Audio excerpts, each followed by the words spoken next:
Hello there. This is an episode of Now This Was Lit, which means it's an episode of Now This Is Lit that you may have already heard before. But if not, you get to hear it, maybe, for the first time. This miniseries will run through most of the summer, and it features interviews I've done in the past with Star Wars authors and creators. They're some of my favorites and some of the favorites of our Patreon community. So I really hope that you enjoy this interview from the past. It's like time travel, except not really, but we can pretend it is.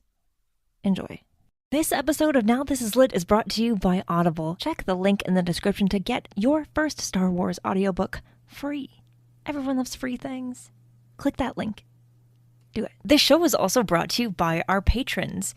If you want to support the show in a different way, with just $1 a month, you can join our Patreon at patreon.com/StarWarsLitPod. You can get a sticker. You can get access to an exclusive show that we do every month that's wild and chaotic and fun and something you can only get by becoming a member of the Patreon. There'll be so many more perks very, very soon. But for now, do you want a sticker? Do you want a sticker that has a Now This Is Lit logo? Because it's fantastic and I love them. But I also want to give them away because there's just a stack of stickers on my desk. So if you want one, $1 a month. Patreon.com/StarWarsLitPod. A long time ago in a galaxy far, far away.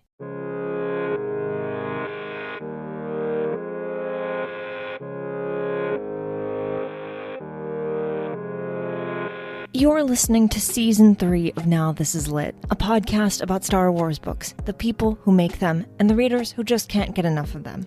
I'm your host, Meg Dowell. I use she, her pronouns. And as a journalist, you learn pretty quickly that things do not always go the way you expect them to. There is a new Star Wars book out today. The review of that book will not be coming out today. Don't worry. It will come out. Beware the Nameless, I am sure, is a very great book, and I can't wait to tell you more about it. That is out today, though. If you don't have it yet, order that. I promise it's probably going to be worth it, but I will reassure you of that at a later date. But if I'm not reviewing a new High Republic book today, then what are we doing here? That's a great question. About a month ago, it was more than a month ago now, I interviewed James Kahn, who is the author of the Return of the Jedi novelization. It's a great novelization, and James Kahn is a great human being. We had a great conversation about the wild journey he went on in order to get into the position to be able to write this book. He has so many amazing stories to tell, and he told me some of them on this episode. And I'm so glad. I've been waiting for so long to be able to share it with you. It was supposed to come out a little later in September, but guess what? You're getting it today. This is a good thing. Happy Season 3. Here's the interview. I really, really hope you enjoy it.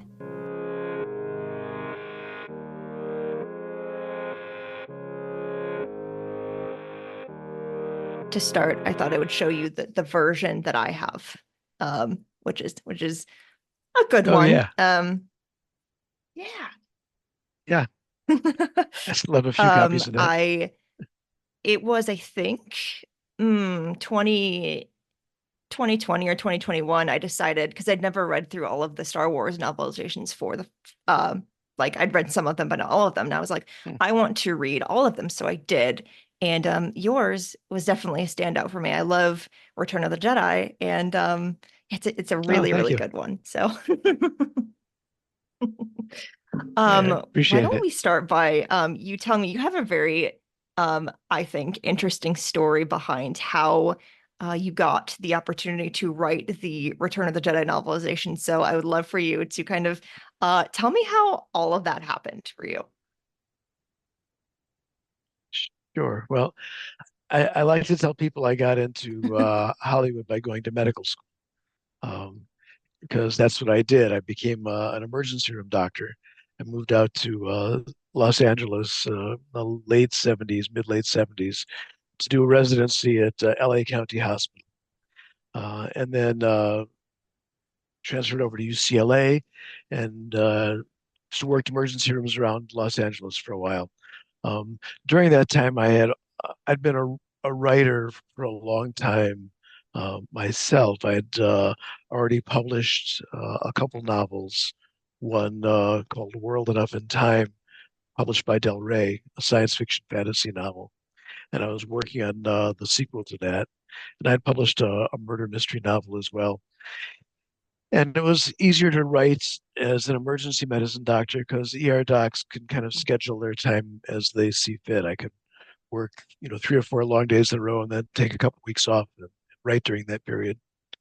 So it was during those times, during the early 80s, that we got a call. The emergency room at St. John's Hospital in Santa Monica got a call from a woman saying, asking, was there anyone down there who could help her figure out how to resuscitate an alien?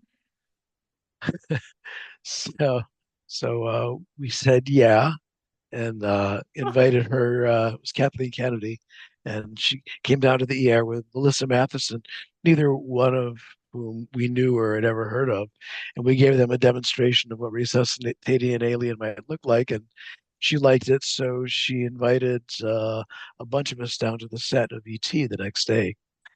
So 3 or 4 of the doctors who worked there and a handful of nurses all went down and they dressed us up in hazmat suits and we were all the extras in the ET resuscitation scene.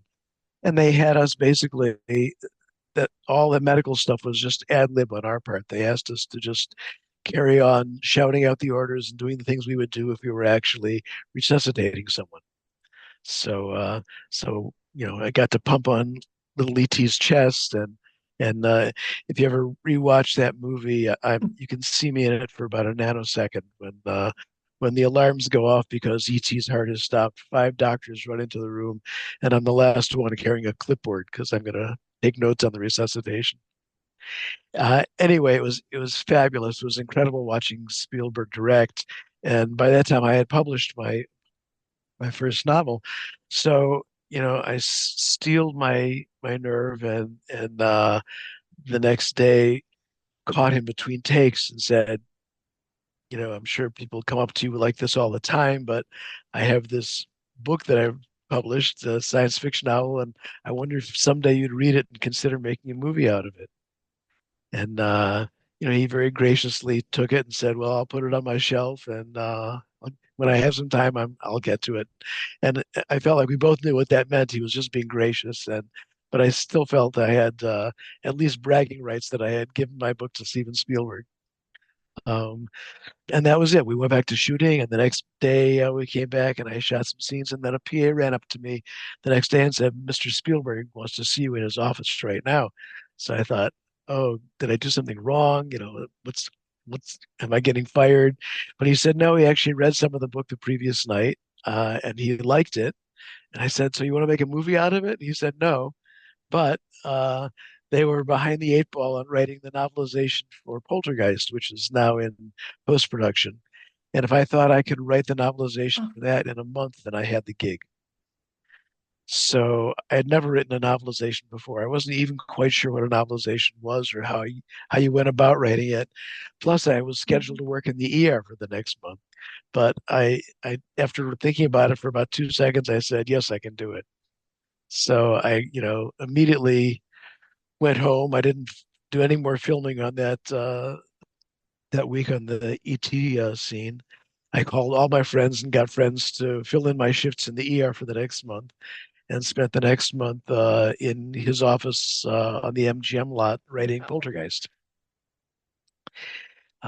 So it was pretty exciting and gobsmacking to me. And I didn't use a computer in those days, so I wrote everything longhand in my notebook, and they hired a secretary to transcribe it on an IBM Selectric typewriter every few days she came in. Um, and I had some very poltergeistian experiences while I was there that I can tell you about later if we have time at the end. Um, but so that was all fantastic, and he loved it. They loved it. He said it was the best novelization of any of his movies he'd ever seen. And right around that time, his buddy George Lucas said, we're about halfway shooting Return of the Jedi. Do you have any recommendations on someone who could write the novelization for it? So it was great timing for me. And he gave Lucas my name. And it was also very fortunate because the publishing house doing the Jedi novelization was Del Rey. And Judy Lynn Del Rey, who was the editor publisher of that, had already published my sci-fi novel and really liked what I had done there. So I had two great recommendations for Lucas, and he called me up to Skywalker and interviewed me, and I got the So job. you really were in the right place at the right time. Yeah, I really was. That's what I discovered. I spent a lot of time after that. I sort of shifted into television, became a TV writer producer for many years after that. But what I discovered in general about this business is that um, it's very, very common that you have to be in the right place at the right time, but then you also have to have Mm.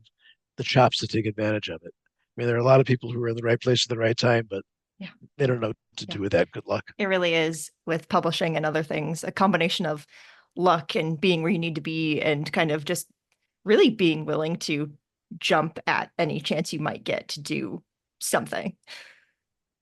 Yeah, exactly, exactly. Just sort of leap into the breach, even if you're not comfortable and if you don't know exactly what you're doing, but then be able to do it. Have the chops and the discipline to really Yeah.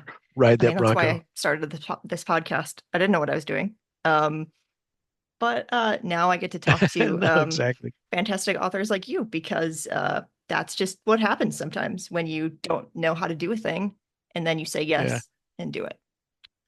exactly.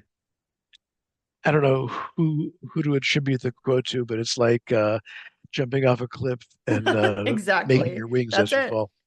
That's it. Um, do you have any, I mean, you probably have a lot, any favorite memories from working on the novelization or things you got to write or kind of from the process of just taking what was going to be Return of the Jedi and kind of making you were the one who got to write the novelization. So that's pretty cool. It's pretty cool, yeah. It was a great experience. I tried the same thing on him the second time I saw him on Lucas that I did with Spielberg, and I brought a copy of World Enough in Time, my science fiction novel, and asked him if he would consider making a movie out of it. So he said, "Walk this way," and he took me into a room. It's about a 20-foot room, and there were bookshelves everywhere and a desk, and it was just piled high from floor to ceiling almost with scripts and books and manuscripts. And he said, "Let's see that pile over there are scripts that my agent wants me to read, and that pile over there are scripts that my wife Marcia wants me to read, and those are my friends from film school, and these are actors who have written scripts they want me to read, and those books." He said, "Why don't you put your book on this pile, and I'll get to it as soon as I can." And he wasn't. I didn't get the sense he was Yeah. being mean. He just wanted to give me a Yes. window, open a window on his Yeah. life. Yeah. So, so the writing of the book itself was really fun. I think it was for me, it's my favorite novelization of the ones that I've done. Um, and I asked him, as I'd asked Spielberg at one point. After I write very quickly, and I typically write a first draft in a couple weeks for novelizations anyway. And it's a plot skeleton. It's really this happens and this happens and this happens. And then I go back for a second draft and really flesh it out and fill it in with character detail and backstory and motivations and relationships and things like that. So when I'd asked Spielberg after my first draft if I could bring in new material that wasn't in the script, he said, "Sure, go for it." Because I had done ESP research in college and medical school. So I wanted to bring a lot of that to bear in the Poltergeist novelization. And so I wrote a lot of, I think half the book wasn't in the movie. It was just original stuff.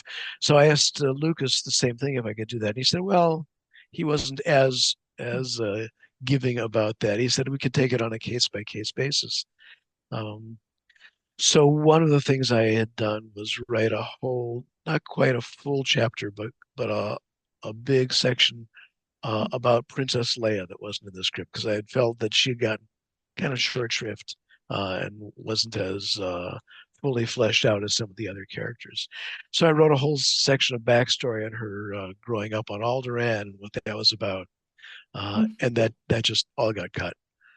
Uh, and From the novel, and to be fair, it wasn't in alignment with what he had already thought about what the prequel was going to be. So there's no way to include that. Um, but it was still fun writing it. And there were things, for example, I did bring into it that he let me, which one of which was I decided I liked the notion that Uncle Owen was Obi-Wan's brother.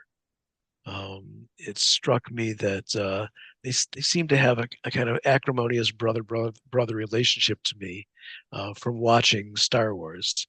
And the story I made up in my mind was that uh, they were brothers, that Obi-Wan was the older brother, and their father wanted Obi-Wan to take over the farm when he was gone. But Obi-Wan was the adventurous one and wanted to go off and be a Jedi.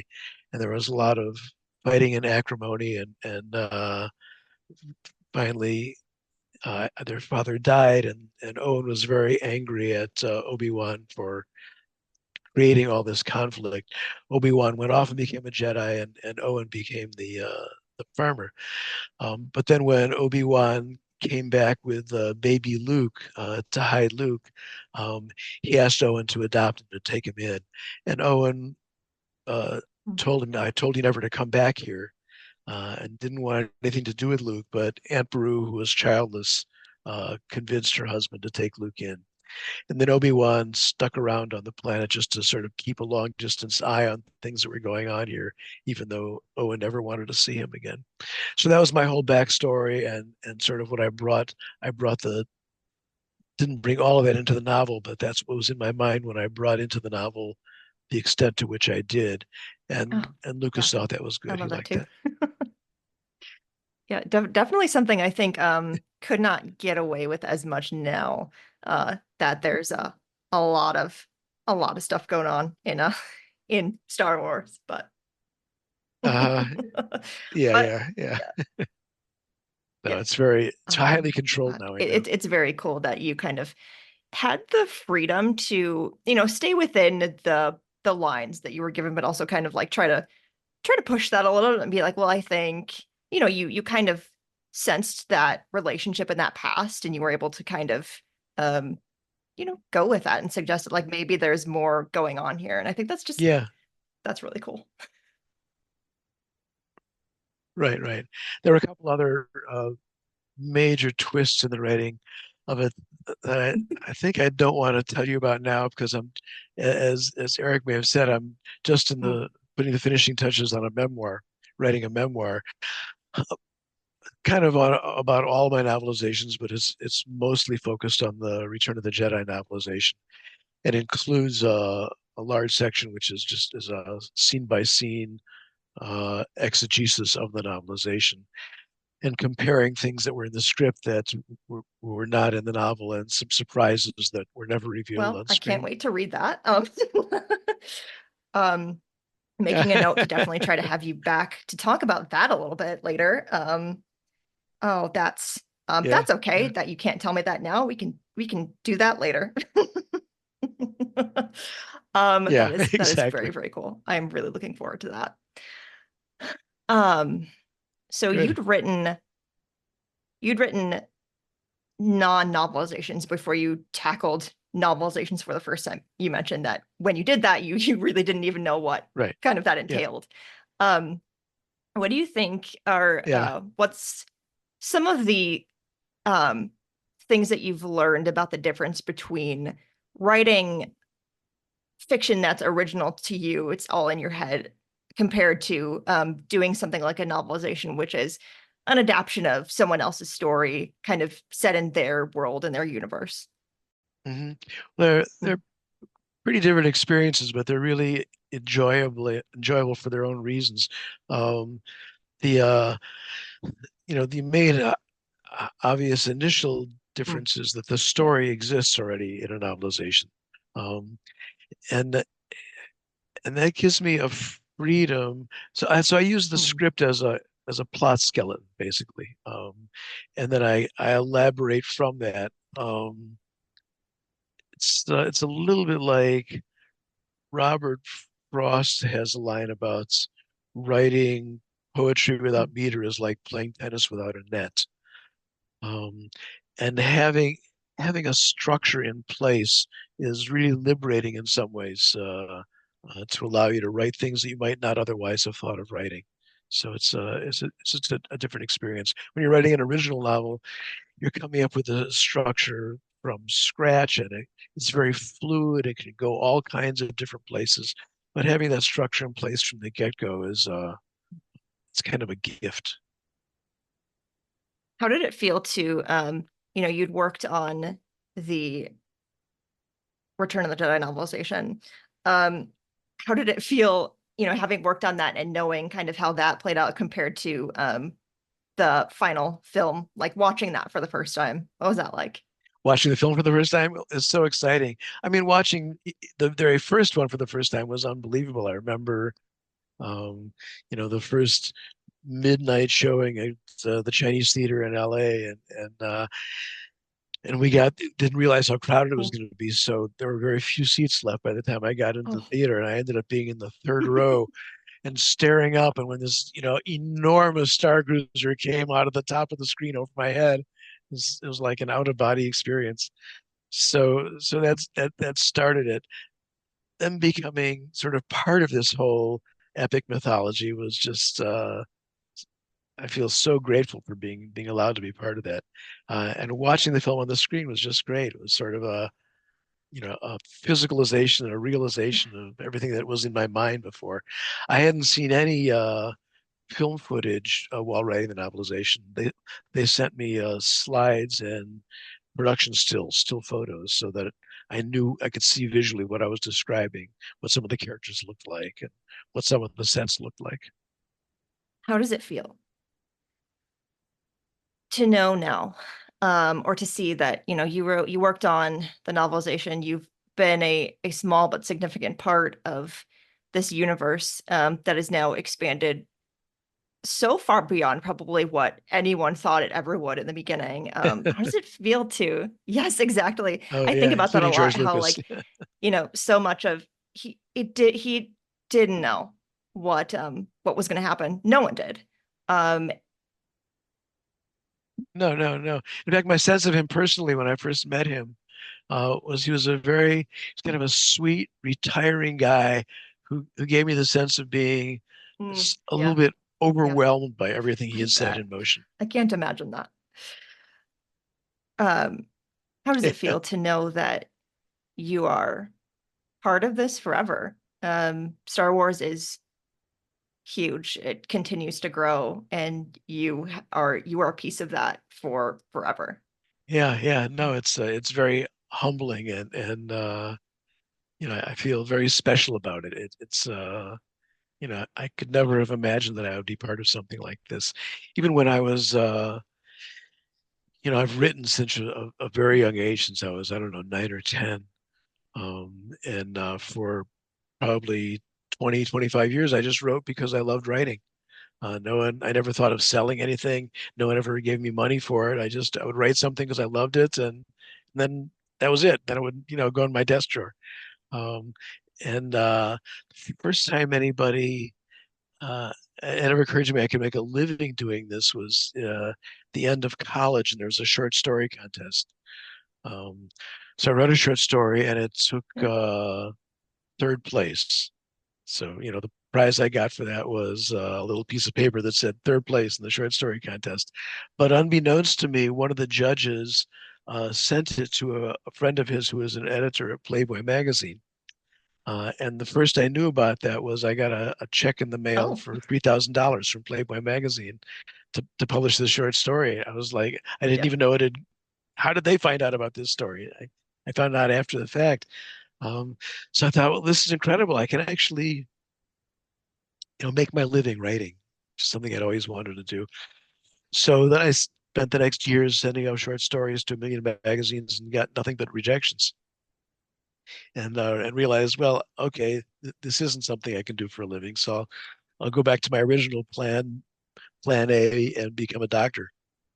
And it was during that whole period that I wrote my first novel, and it got published. Yeah. It's again back to what we were talking about before about how, sometimes you never know what's going to happen. Um, Yeah. So just stepping yeah. out your door. Any other fun stories you have for me? Um, Stories. Let me think. I didn't have any stories about Jedi per se. As I Mhm. mentioned earlier, I have a couple stories about Yeah, poltergeist. go for it. Um, when I was two stories actually. One is towards the end of November of that year. Um, I was nearing the end of the book, and I was writing, and it had been a clear month all month, and it was cloudy that day. I think it was even Thanksgiving Day. It might have been around Thanksgiving anyway. And I've been writing all day. It was in this largely windowless room. There's one window looking out on an alley that looked at another building on the MGM lot. And it was this big, in a big conference room surrounded by old school console video games that everyone in the Spielberg family played all the time. I had gotten very good at Missile Command, but it was, Donkey Kong and Centipede and Asteroids and all those. Um, so I was writing, and uh, just literally as I was writing the line, uh, lightning and thunder ripped the sky, there was suddenly this gigantic lightning strike and simultaneous thunder that hit the building or very close to the building. And all the lights went out. Something smashed into the table next to my chair. Uh, the secretary in the other room, Marcy, screamed and said, "What's going on?" And then about 10 seconds later, it just started pouring rain outside the window, this huge deluge. Had not rained in weeks and weeks. Um, about 10 or 15 seconds later, all the lights came on. All the video games began playing themselves. Uh, the thing that had hit my table was there's an air conditioner on the other side of the room, and the face of the air conditioner had blown off and flown across the room and almost hit me. The we sort of looked at each other and said, "It's time to get out of here." We closed the place down. We ran out in the middle of this just drenching storm. The temperature had dropped about 10 degrees, uh, and almost as soon as we got to our cars, the rain stopped and didn't come back. That was it. Uh, it was pretty freaky. And when I was maybe the most amazing thing about it is when I was researching for my memoir, I decided to look at the USGS weather reports for Los Angeles on that day, and it turned out that in fact there was mixed clouds, no precipitation, uh, temperature in the upper 60s all day until exactly 9 o'clock, when suddenly the temperature dropped 10 degrees. It dropped zero point 0.2 inches of rain in 15 minutes. And then after 15 minutes, everything reverted back to normal again. So that was pretty freaky. The other thing that happened was when it was all done, I was just in manuscript form. There was a scene I had written that was particularly creepy to me, that was just giving me the creeps while I was writing it. I had to keep getting up while I was writing because I was scaring myself, having to do with a fear of mine about spiders. It was a scene that wasn't in the movie, but a scene I created about one of the young research assistants, which is what I was in medical school, being sort of frozen in the kitchen. You couldn't move.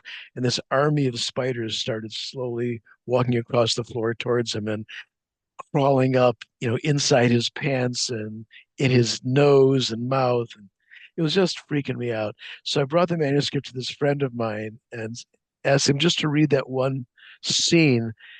to let me know, was it this really a scary scene? Was it something I should rewrite? Or was it just scary to me because I was so freaked out about spiders? So he started reading it on his living room couch. I went into his kitchen to just make some coffee or get a beer or something. And all of a sudden I heard this slam and a scream. And I went in, ran back into the living room. Um, and the manuscript was closed now, but he opened it up. And as he was reading the spider scene, a spider had dropped off the ceiling onto that page. And he slammed it closed on the spider. And I've kept it ever since. I still have that manuscript with a squash spider on that page. Nope. Nope. Nope. So next time if you ever go and read the Poltergeist novelization and look at that scene and look at the line, "Thunder and lightning rip the sky," you'll remember those stories. Um, oh, that was worth asking. Those are great. Those are great. Those are great. And also not great if you don't like spiders Yeah. or Right. um this has been fantastic.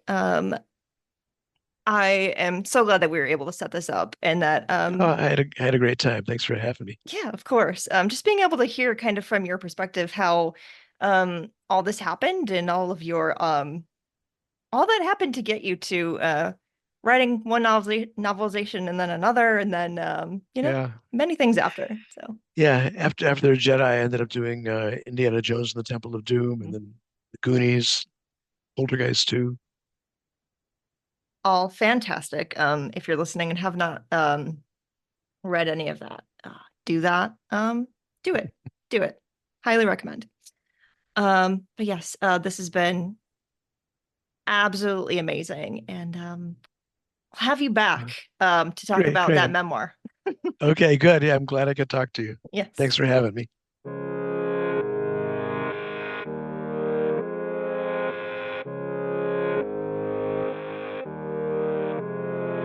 Now This Is Lit is part of the Faraway Fandom Network. It is produced by Devor Montum and written, hosted, and edited by me. Jose Jimenez designed our podcast art. You can keep up with the show on Substack at Now This Is Lit, and find the show wherever you get your podcasts.